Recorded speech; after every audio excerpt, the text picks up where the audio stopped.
Have you ever given your whole life to a family, only to find yourself treated like you were no longer part of it? That pain isn't sharp like a knife. It settles in your chest, heavy, like you're carrying a stone you never asked for. My name is Dorothy. I'm 72 years old, a widow, and the proud grandmother of a little girl named Lillian. I thought the hardest day of my life was the morning I lost my husband, George. But I was wrong. The hardest day was when I realized my daughter and her husband had baptized my grandchild, and I wasn't even invited. For years, my home was filled with laughter. The kitchen always smelled of fresh bread or pie, and neighbors often came by for a slice.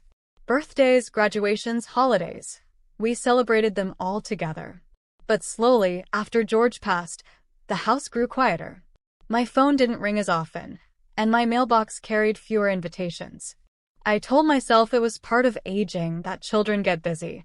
But when I saw that photograph online, the gown, the smiles, the church, I knew this wasn't forgetfulness. It was an exclusion. Can you understand the sting of realizing your family's joy was shared with everyone but you? My own daughter, Michelle, who I held through sleepless nights, who I prayed for when she was lost or afraid, had left me out of the most sacred day of my granddaughter's life. My heart nearly stopped when I saw that picture. I remember whispering to myself, so this is how it feels to be erased. But let me tell you something. I wasn't raised to disappear quietly. I knew I had to show up, even if no seat had been saved for me. That's how I ended up at the church doors on the day of Lillian's baptism, standing tall, even with my knees trembling, even with every whisper in that building aimed at me. I walked in, not knowing that a single sentence from the pastor would turn the entire day upside down. Before I go further, let me ask you something. Have you ever felt pushed away from the very people you gave your life to? If you have, you're not alone. And if you've never felt it, I pray you never will. And please take a moment to subscribe to this channel, share where you're watching from, and join our little family here. You may not realize it, but your presence gives me strength to keep telling these stories. And now let me pause to say a prayer for you. I pray that your body stays strong, even in the later years of life. I pray that your heart is never weighed down by loneliness, and that your children and grandchildren never forget the sacrifices you've made. I pray that you are always remembered, always honored, and always surrounded by people who see your worth. And for those watching this who are already in their 60s, 70s, or 80s, may you never feel invisible. May your days be filled with peace, with health, and with the gentle love you deserve. That day in the church, I walked in feeling unwanted, but I was about to learn that my husband, even in death, had left behind a surprise that no one expected. Not my daughter. Not her husband. Not even me. And when the pastor called my name, everyone turned. The truth that followed shook the entire church. My story didn't begin at that baptism. It began years earlier, in the quiet after my husband George passed away. Losing him was like losing the anchor that kept me steady. For nearly 50 years, he and I built a life together, simple, modest, but filled with joy. We raised Michelle, our only daughter, and we poured every ounce of love into making sure she had a good future. After George's funeral, the house felt different. The laughter that used to bounce off the walls became faint memories. I would sit at the kitchen table with 2 cups of coffee, forgetting that only one would be needed. At first, friends and neighbors kept me company, dropping by to check on me, bringing casseroles and telling me I had to stay strong. But as time went on, their visits slowed, and the evenings grew longer. What saved me in those early years was Michelle. She called me almost every evening, even if it was just for 5 minutes. We talked about her work, about recipes, about her dreams. When she told me she was getting married, I cried tears of joy. I even helped her sew the final touches on her dress. On her wedding day, she looked radiant, and I remember whispering to George's photograph, "We did it, honey. She's found someone." But soon after the wedding, I noticed little changes. Thomas, her husband, was polite but distant. He spoke about investments, about growth, about efficiency, as if life were a balance sheet. He was respectful, but I could feel something cold about him, like he saw me as an obligation, not family. Still, I tried to keep the peace. I told myself, Michelle loves him, so I will learn to love him too. When Lillian was born, I thought everything would change for the better. Holding her in my arms felt like touching the future.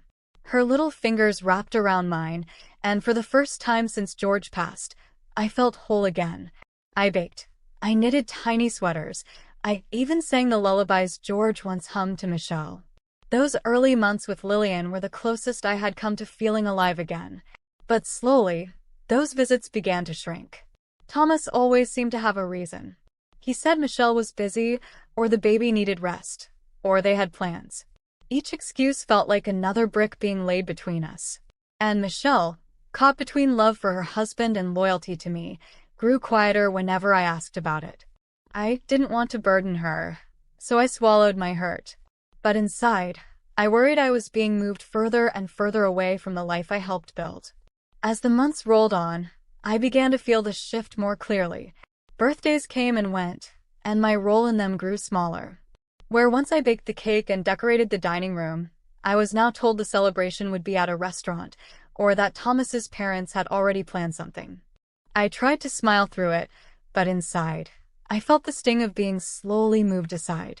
At first, I blamed myself. Maybe I was too old-fashioned.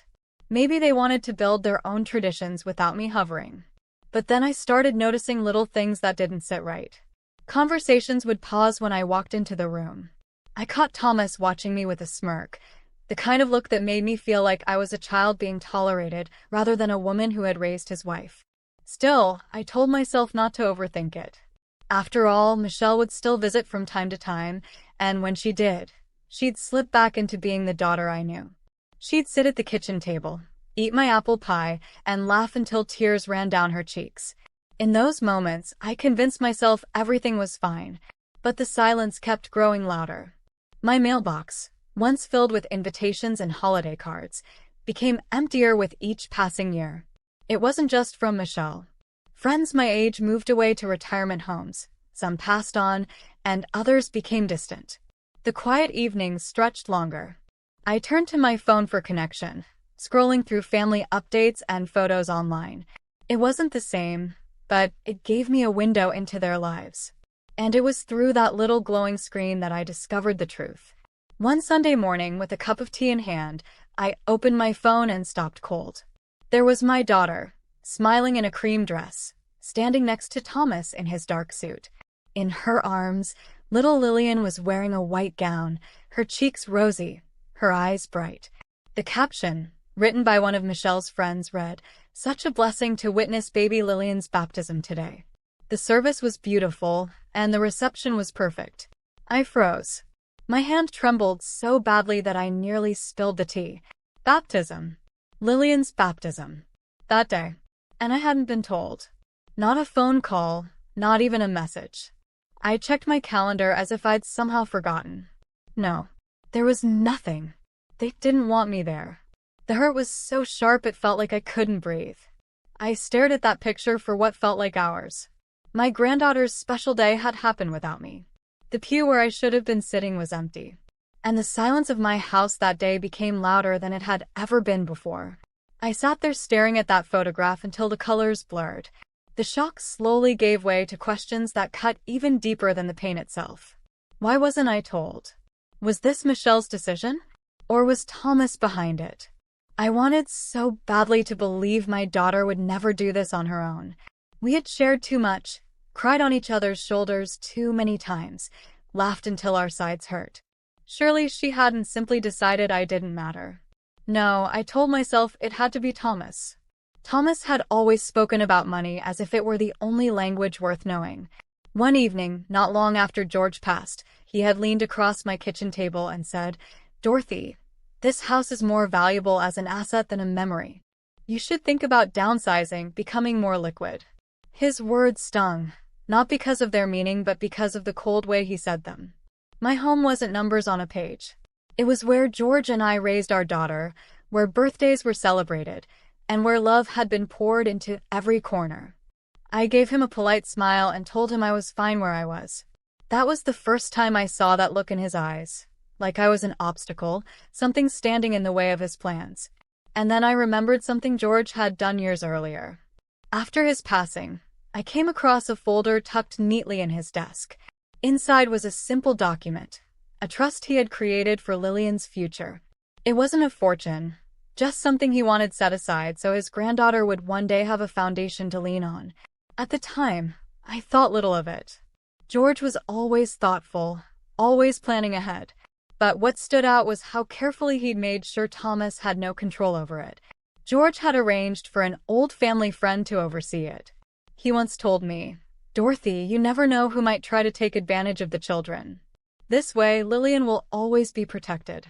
Back then, I'd mention it casually to Michelle and Thomas, not thinking much of it. Thomas's eyes had lit up with interest, and he asked for details. I gave him only the basics, brushing it off as George being cautious. But sitting in my living room that day, the memory hit me like a blow. Could it be that this wasn't just about me being left out of a family event? Could Thomas have decided that my presence was a threat to whatever story he had spun around George's trust? The more I thought about it, the clearer it became. This wasn't an accident. This was calculated. And the thought of being erased from Lillian's life, not just as her grandmother but as the keeper of her legacy, filled me with a mix of grief and anger I had never felt before. I sat in that silence for hours, my heart heavy, my thoughts running wild. I paced the living room, gripping the edge of the table, pressing my hand to my chest as if I could hold the hurt inside and keep it from spilling over. Part of me wanted to pick up the phone and demand answers. But a louder fear stopped me. What if Michelle admitted she didn't want me there? What if she chose him over me? That thought nearly broke me. But beneath the tears, a new fire began to stir. I remembered the way George used to look at me when life tried to push me down. He would take my hand and say, "Dorothy, you don't shrink when the world tries to make you small. You rise." Those words echoed in my mind as I wiped my face and looked toward the mantel clock. The service wasn't over yet. There was still time. I walked to my bedroom and pulled out the dress I had saved for special occasions, a deep blue one I had worn to George's retirement party. It wasn't new, but it carried memories of better days, of moments when I felt strong and proud. As I slipped it on, I told myself, this isn't about Thomas. This isn't about appearances. This is about Lillian. I am her grandmother. My place is there. I slipped my feet into shoes that pinched a little more than I remembered, grabbed my purse, and stood in front of the mirror. My reflection showed wrinkles, tired eyes, and silver hair pinned back neatly. But I also saw resolve. I whispered softly, "George, walk with me today." The drive to the church felt endless. Every red light tested my resolve. I gripped the wheel so tightly that my knuckles ached. Part of me trembled with fear, fear of the whispers, fear of the humiliation. But the larger part was fueled by love. When I pulled into the parking lot, I sat there for a moment, staring at the tall stone steeple. The bell tolled, slow and solemn, as if announcing not just a baptism but a reckoning. I took a deep breath, stepped out of the car, and adjusted my dress. My knees felt weak, but my chin lifted high. I wasn't there to cause a scene. I wasn't there for revenge. I was there because I refused to let anyone erase me from my granddaughter's story. What I didn't know as I pushed open those heavy church doors was that the truth waiting inside was far greater than the pain I carried. And when the pastor spoke my name, everything changed. The church doors weren't kind to anyone trying to slip in quietly. They groaned as I pushed them open, echoing across the pews like a warning bell. Every head turned. Conversations stilled. The smell of wax and lilies wrapped around me as I stepped inside, my heels clicking against the stone floor. For a moment, I wished I could disappear. Dozens of eyes studied me. Some widened in surprise, others narrowed in judgment. I heard the low murmur of whispers starting to ripple through the congregation. "Isn't that Dorothy?" one voice hissed. "Why is she here?" The sting of those words cut deep, but I forced myself forward. My gaze found Michelle first. She was near the altar, holding Lillian, her face pale. Her smile, frozen for the ceremony, collapsed the moment she saw me. Her lips parted in shock, and her eyes begged me silently, "Please don't." But it was too late. I had already walked into their world of polished appearances, a world where I was clearly not meant to belong. Thomas shifted when he noticed me, his back straightening, his jaw tightening. He moved slightly in front of Michelle, as though shielding her and Lillian from my presence. His face held that same look he'd worn at my kitchen table the day he told me to sell my home, smug, controlled, but with a flicker of unease beneath it. I walked slowly down the aisle, each step heavier than the last. I wanted so desperately to find a place in the back pew, to disappear into the crowd, but I knew every person was watching. My hands trembled as I gripped the edge of the nearest bench for support. By the time I reached the front, Thomas had already positioned himself like a wall. He leaned slightly toward me, his voice low but sharp enough to pierce. "Dorothy, what are you doing here?" I swallowed hard, my throat dry. Why wasn't I told about this? My voice cracked but grew stronger with each word. Why wasn't I invited to my own granddaughter's baptism? Michelle's eyes flickered with pain, but before she could answer, Thomas spoke again. His words weren't just for me. He spoke loudly enough for those nearby to hear. "This is inappropriate.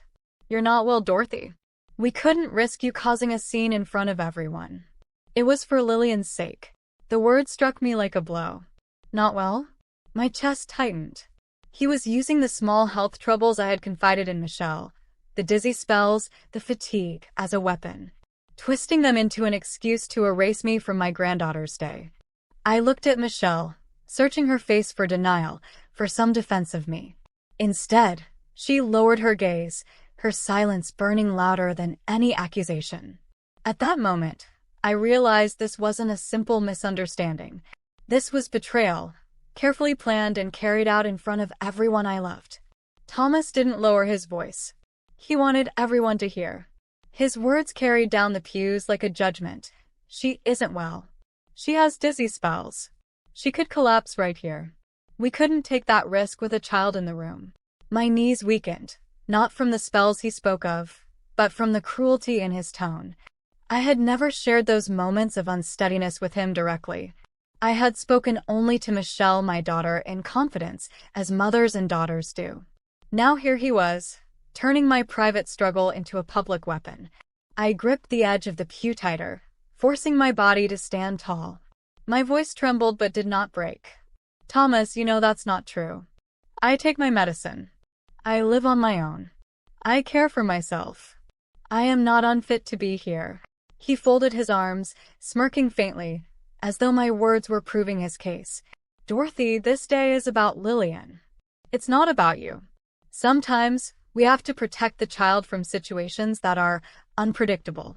That word, unpredictable, stung worse than all the others. He was painting me as unstable, unreliable, a danger to the very child I adored. I turned to Michelle, my voice softer, desperate. "Michelle, please. You know me. You know I would never harm her. You know I belong here today." Her lips trembled, and tears welled in her eyes, but she said nothing. Her silence was an answer in itself. She believed him. Or at least, she was too afraid to defy him. The whispers around me grew. I caught fragments of conversations. "Poor thing. Maybe she really is ill. Why would Michelle keep her away unless something was wrong?" Each murmur felt like a stone hurled at me, weighing me down, trying to crush the little strength I had left. But then another memory returned. George's careful planning, his insistence that Lillian's inheritance be safeguarded. I remembered Thomas's eager questions when I had mentioned the trust, the way his eyes lit up when he heard there was money set aside. And suddenly it made sense. This wasn't about me being old. This wasn't about my health. This was about control. Thomas wanted access to something George had worked hard to protect. And as long as I stood in the way, I would always be his enemy. The realization didn't ease the pain, but it sharpened my resolve. If Thomas wanted me erased, then I had to fight twice as hard to remain standing.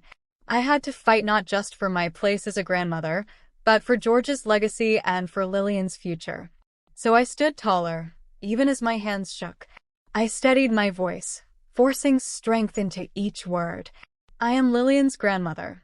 I have every right to be here, no matter what story you're trying to tell." And for the first time that day, I saw Thomas's smirk falter. The smirk slipped from Thomas's face for only a moment, but I noticed it. He hadn't expected me to stand firm. He thought humiliation would be enough to drive me back through those doors. Instead, I planted my feet and lifted my chin. I am here for my granddaughter, I said, loud enough for more than just him to hear. This day may be about her, but that does not erase me. I am her grandmother, and nothing you say can take that away. Gasps rippled through the room, followed by more whispers. The congregation had become a silent jury, their eyes moving between us, waiting to see who would bend first.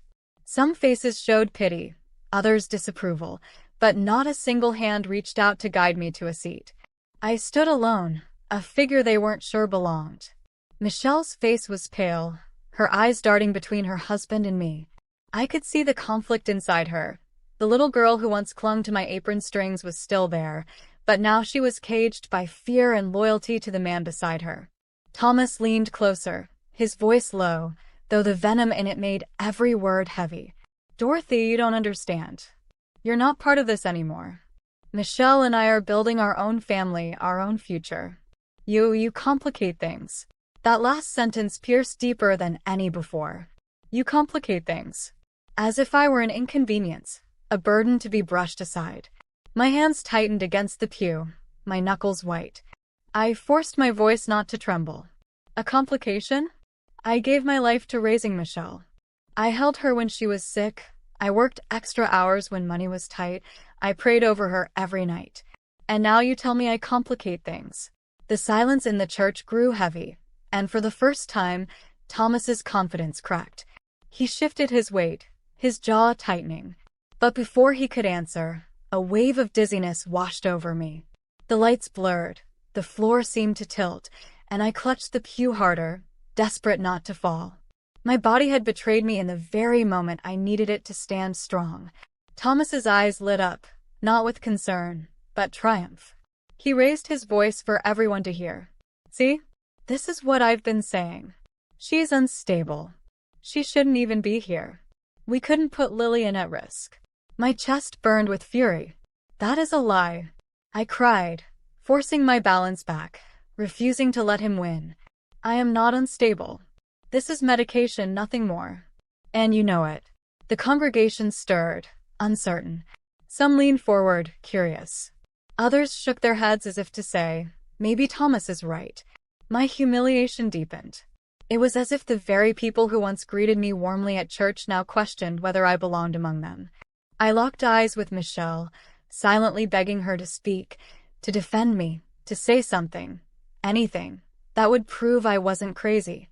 Her lips quivered, but no words came. The betrayal in her silence cut deeper than Thomas's accusations ever could.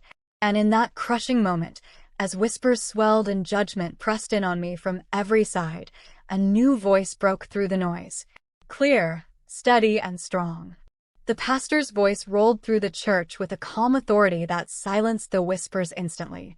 We have one more person to welcome today, he said, his eyes sweeping across the congregation before settling on me.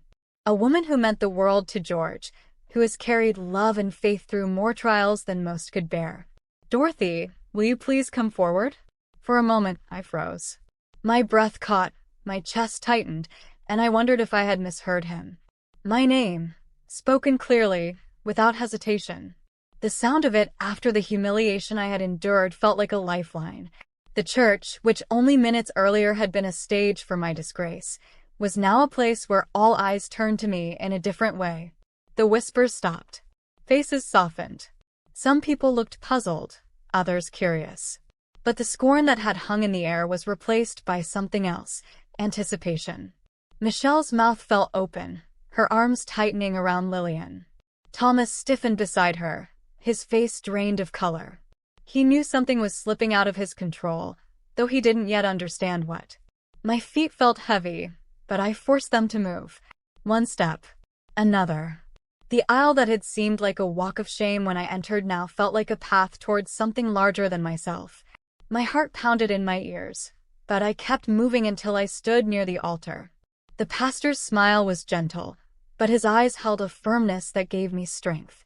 He rested a hand on my shoulder before turning back to the congregation. Some of you may not know, he began, that George Evans, a man many of us here respected deeply, made careful preparations for his family's future before he passed. Preparations that were not only financial but spiritual. He wanted to ensure that his granddaughter would be blessed in this very church, and that her grandmother, Dorothy, would be present for it. A wave of surprise rippled through the crowd. I felt dozens of eyes on me, no longer filled with suspicion but with shock, even respect. The pastor turned his gaze toward Thomas, who stood rigid, his jaw clenched. "Mr. Thomas," he said evenly, "you have contacted me many times over the past year, asking about the trust George left behind. You seemed very eager to know when and how the money would be released." Gasps fluttered across the pews. Thomas's face reddened, but he said nothing. The pastor continued, his voice firm but calm. "Let me be clear to everyone here today. George did not leave behind a simple savings account. He created something far greater, a foundation in his and Dorothy's name. A foundation meant to support young women in science and technology, starting right here in our community. The first funds were to be released today, but only under two conditions: that Lillian be baptized in this church, and that Dorothy, his beloved wife, stand here to sign the documents as trustee." My knees nearly buckled. A foundation? George had never told me the full truth. He had simply called it a small account, a nest egg for our granddaughter. But now I learned he had left behind not just money, but a legacy of purpose. The congregation erupted in murmurs again, but these were different from before. I caught words like extraordinary and what foresight. For the first time in years, I wasn't seen as a burden. I was seen as a woman entrusted with something meaningful. And beside me, Thomas's mask finally cracked. His smirk was gone, replaced by pure panic. The silence in the church was thick as Father Michael, yes, that was his name, shifted his attention fully to Thomas. "Mr. Thomas," he said evenly, "you have been under the impression that this trust was something you could access, something that would fall into your hands once certain events were completed. Is that correct?" Thomas swallowed hard, but the eyes of the congregation were on him. He managed only a stiff nod, his face pale. The pastor didn't flinch. That assumption was never true. George knew the value of planning. He also knew the dangers of greed. He placed this responsibility in my care and in Dorothy's. Not in yours. Not in Michelle's. Certainly not in the hands of anyone who might twist it for selfish gain. The words landed like thunder in the hushed church. A few people audibly gasped, and I felt a small swell of strength rise in me.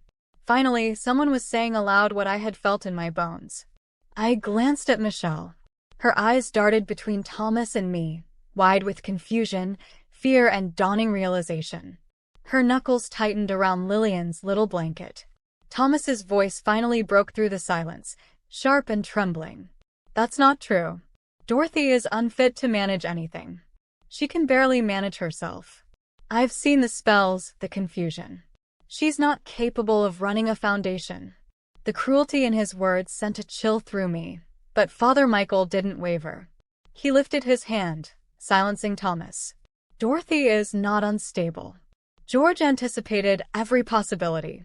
He made me executor for this very reason, to protect her from false accusations. I hold in my office a letter from her doctor, affirming her ability to serve as trustee. George arranged it long before he passed, knowing one day her right to lead would be challenged."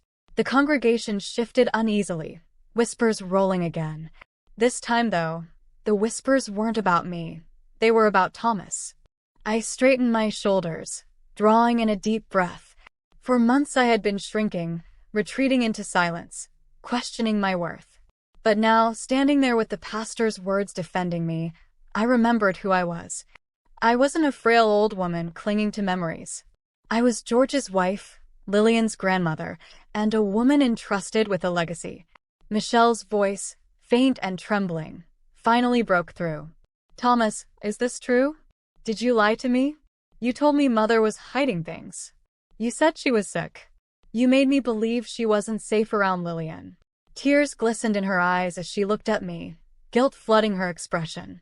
I held her gaze, my heart aching but firm. Thomas stammered, his calm exterior unraveling for the first time. I was protecting us, Michelle. Protecting Lillian. Don't you see? If your mother controlled the money, we'd have nothing. She's too old, too weak." "Enough," Father Michael interrupted, his voice cutting through the air. "This is not about control. This is about honoring George's wishes and preserving his legacy. Dorothy is the rightful trustee, and nothing you say can change that. The church erupted in murmurs again. Some faces looked at me with newfound respect, others turned away from Thomas with visible disgust.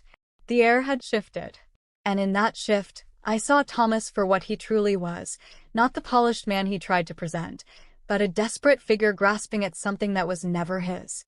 Thomas's mask of composure shattered. His voice rose, sharp and frantic, echoing through the church. "This is outrageous. You're all being fooled. Dorothy can't handle this kind of responsibility. She's fragile. She doesn't understand the world we live in now. You can't hand her power over money, over decisions that affect our family's future." The congregation shifted uncomfortably. Parents pulled children closer. Old friends of mine shook their heads, whispering among themselves, their eyes no longer questioning me but condemning him. I took a step forward, my voice steady. "The only one unfit here is you, Thomas. You've twisted the truth, poisoned my daughter's mind, and tried to cut me out of my granddaughter's life. Not because I was sick or unstable, but because I stood in the way of what you wanted." Michelle gasped softly, her tears finally spilling over. She pressed her cheek against Lillian's tiny head as though clinging to her child for strength. Thomas spun toward her. "Don't listen to her. She's manipulating everyone. Michelle, everything I did was for us, for Lillian. You know, I've been carrying the weight of this family. You know, I've been trying to secure our future." Michelle's voice trembled as she answered, barely above a whisper but loud enough for everyone to hear. "You told me my mother was confused. You told me she was dangerous. You told me she didn't want me to have what my father left behind. All this time, I believed you. But it was you who lied. You who wanted to take everything for yourself." The church gasped again, the sound like a wave crashing through the pews. Thomas's face darkened, his composure gone. He lunged forward, pointing at Father Michael. "This is your fault. You've been plotting against me from the beginning. You and that woman." Before he could move closer, several church elders stepped forward, forming a barrier. Their voices were firm. "That's enough. Sit down, Thomas." He stood trembling with rage, his fists clenched, but the authority in their stance left him no choice. Slowly he sank back, his face twisted with fury. The pastor turned toward me, his voice calm again. "Dorothy, George entrusted this responsibility to you because he knew your strength. Today is not only the baptism of your granddaughter, but the beginning of a legacy that will help countless young women. Are you ready to honor that?" My throat tightened, but I nodded. Yes. For George. For Lillian. For every young woman who needs someone to believe in her. The pastor handed me a folder, its weight heavier than any paper I had ever held. Inside were the documents establishing the foundation. My hands trembled as I took the pen, but my heart was steady. I bent over the paper, and as I signed my name, Dorothy Evans, the entire church seemed to shift. I wasn't the forgotten widow anymore. I wasn't the burden Thomas painted me to be. I was the keeper of a legacy, the woman George had trusted with his vision. When I finished, I looked up. For the first time that day, the eyes upon me weren't filled with pity or doubt. They were filled with respect. And for the first time in years, I felt seen. The pen left the paper, and for a moment, I simply stared at my signature. My hand trembled, but not from weakness. From release. For years I had been shrinking into silence, allowing others to define me. But in that single line of ink, I reclaimed who I was.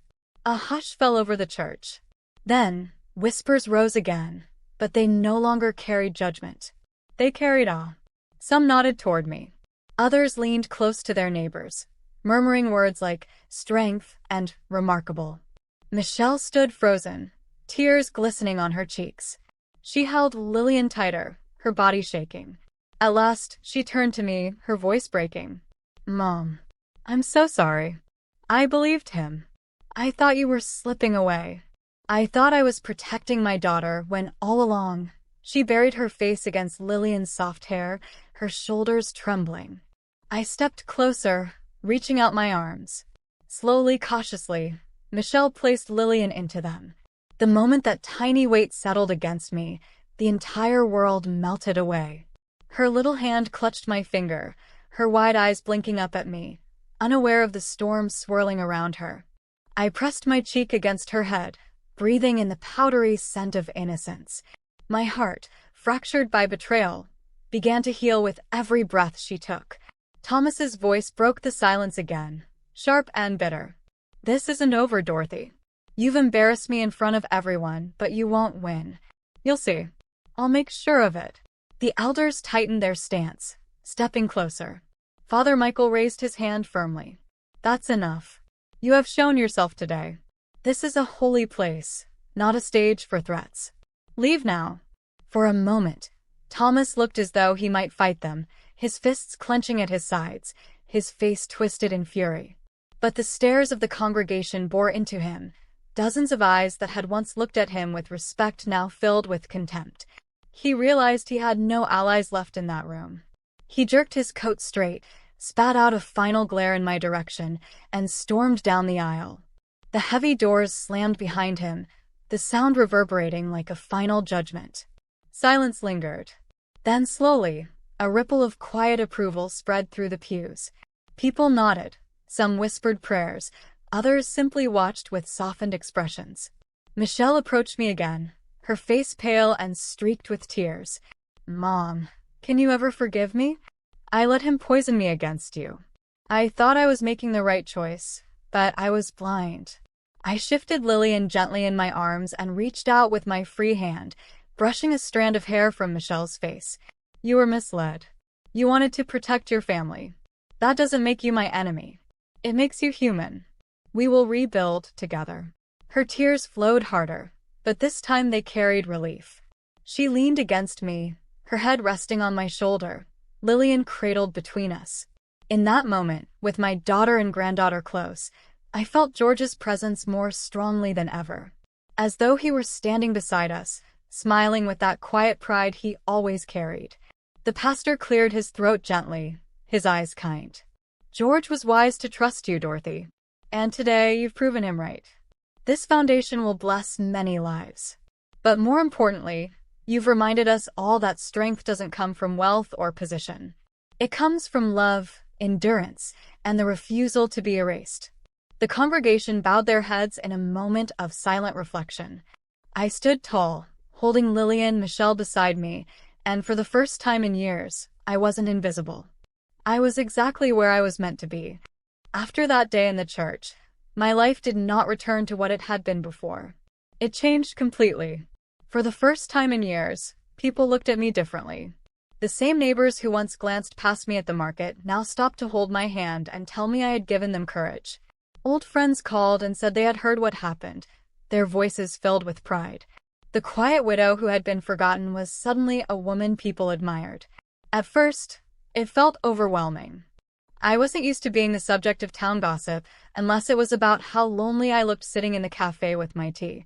But now I was being spoken about in newspapers, mentioned on local radio, even invited to small gatherings to share what George and I had built. The story of the baptism spread faster than I could ever have imagined, and though I never sought attention, I couldn't deny how much it meant to be seen and respected again. Michelle began to come by more often. Her first visits were strained. She would sit at my kitchen table with her eyes lowered, unable to meet my gaze. She apologized over and over, her words spilling out between sobs. "Mom, I don't know how I believed him. I don't know how I let him convince me you were unstable. I should have stood up for you." I held her hands gently and told her what I knew to be true. Love can blind us and fear can silence us. She wasn't my enemy. She had been misled. Healing would take time, but I could see the little girl I had raised flickering through her once again. Every visit, every shared laugh, every story about her work or about Lillian stitched the tear between us a little tighter. Lillian became the heart of my days. When Michelle placed her in my arms, I felt whole again. I would sit in George's old rocking chair, humming the same songs I once sang to Michelle, and Lillian's bright eyes would follow me as though she understood. She was the living reminder of why I had fought so hard not to be erased. I whispered promises to her, ones she was too young to understand yet, that she would always know her grandmother, that she would grow up knowing the truth about love, sacrifice, and resilience. But while the bonds in my family slowly healed, Thomas grew more dangerous. He had been humiliated before an entire congregation, stripped of his control and his reputation. And men like him don't surrender quietly. His anger only sharpened with time. At first, he tried to lure Michelle back into his control. He called her late at night, insisting that I had manipulated the pastor, claiming that I had somehow tricked the church into siding with me. When that failed, he turned cruel. He told her she was choosing me over her marriage, that she was destroying their family. Michelle stopped answering his calls, but his bitterness seeped into every corner of our lives. I should have expected what came next, but when it arrived, it still rattled me. One afternoon, I opened the mailbox and found a thick envelope from a law office. My heart sank as I unfolded the papers. Thomas had filed a case against me. His accusation was blunt, that I was unfit, both mentally and physically, to administer the foundation George had created. For a moment, I sat frozen at the kitchen table, staring at the words.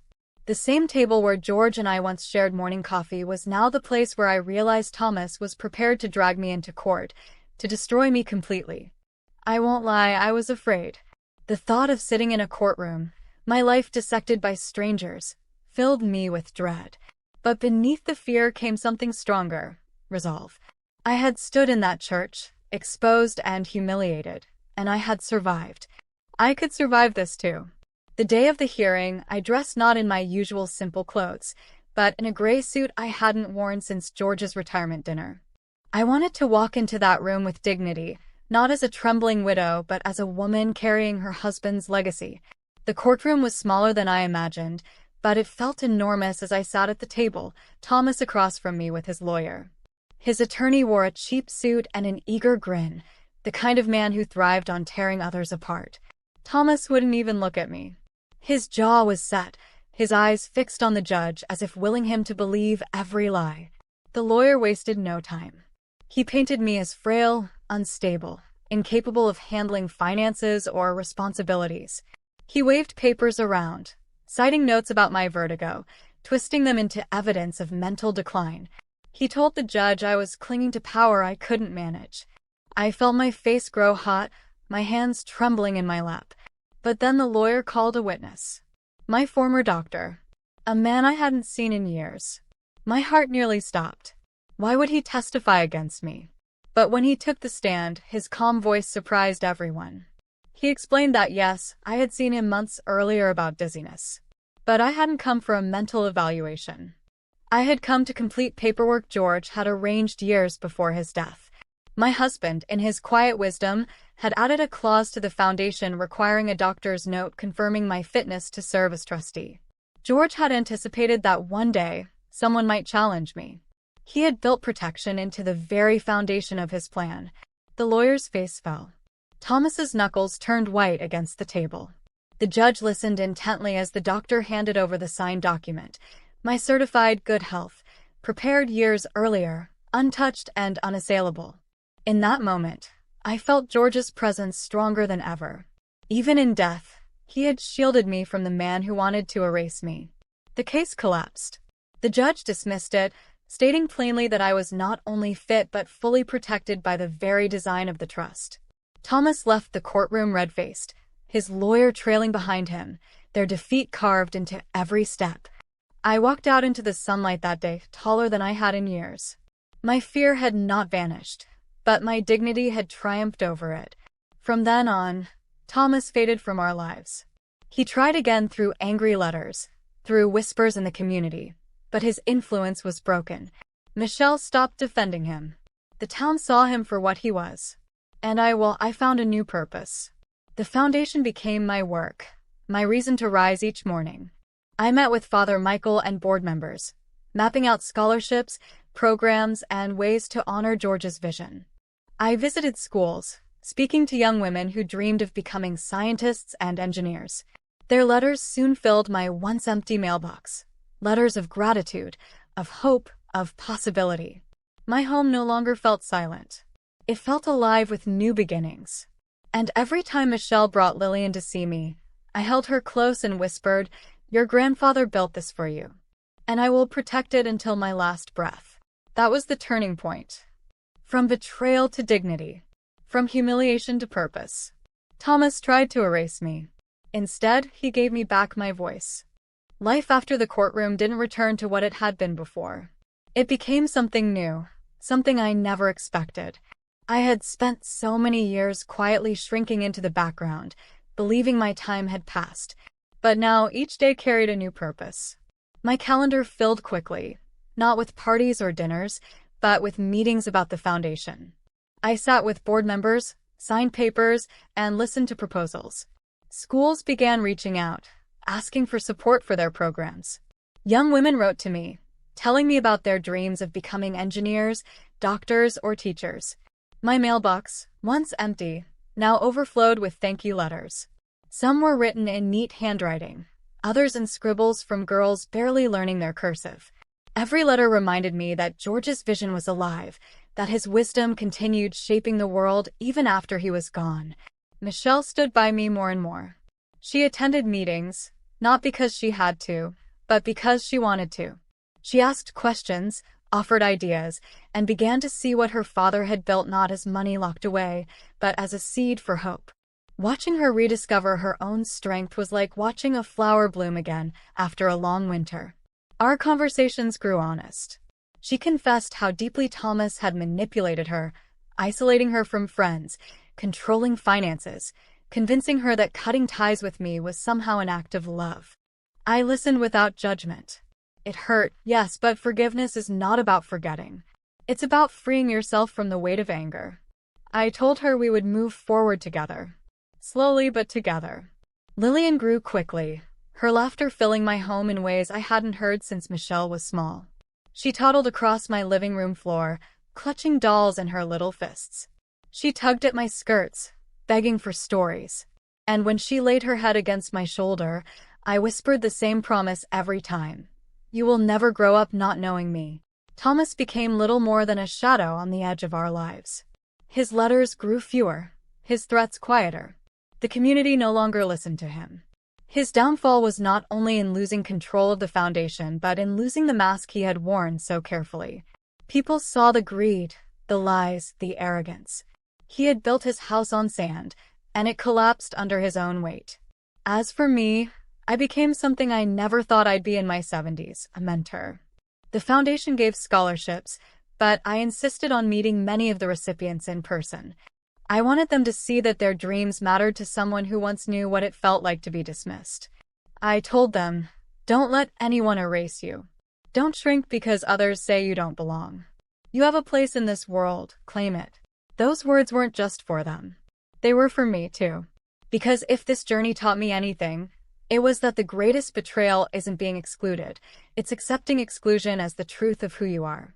I had been excluded from my granddaughter's baptism, yes. Humiliated before a room of people, yes. But I refused to let that be the end of my story. I stood. I fought. And I claimed my place again. That's what I want you, my dear friends watching this, to remember. Maybe you've been overlooked in your own family. Maybe your sacrifices have gone unacknowledged. Maybe you've felt invisible, as though the world has decided you no longer matter. Let me tell you, as a 72-year-old woman who almost believed that lie, you do matter. Your voice still matters. Your presence still matters. And if someone has tried to erase you, don't hand them the eraser. Stand. Speak. Claim your place. I am not extraordinary. I am simply a grandmother who refused to disappear. And if I can do it, so can you. Before I end, let me pray for you, you wherever you are watching this from. I pray your children and grandchildren never forget the sacrifices you made for them. I pray your health carries you through each day with strength and steadiness. I pray that loneliness never grips your heart so tightly that you forget your worth. May your home be filled with laughter, your days with peace, and your nights with rest. And when people look at you, may they see the value, the wisdom, and the dignity that time has given you. This is my story, but the lesson is for all of us. Never let yourself be erased. Friend, you've walked with me through a journey of heartbreak, betrayal, and redemption. You've heard how I was left out of one of the most important moments of my granddaughter's life, how I was humiliated in front of a crowd, and how I stood in that same place to reclaim my dignity. But remember, this story is not just about me. It's about what it means to be human, to be cast aside, and to find the strength to stand again. If you take one lesson from my words, let it be this: you are never too old, too tired, or too forgotten to claim your place in this world. I once believed my best days were behind me, that silence and loneliness would be my only companions. But life showed me otherwise. My best days were waiting on the other side of courage. So I say to you, wherever you are, don't give up. Don't let the voices of doubt, of exclusion, of cruelty decide who you are. Your life still carries meaning, and your voice still deserves to be heard.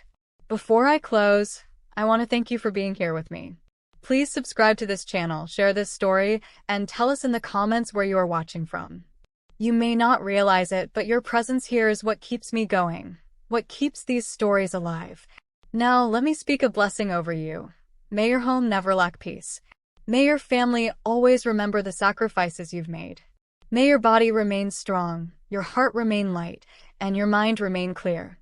And if you carry burdens that feel too heavy, may they be lifted from your shoulders.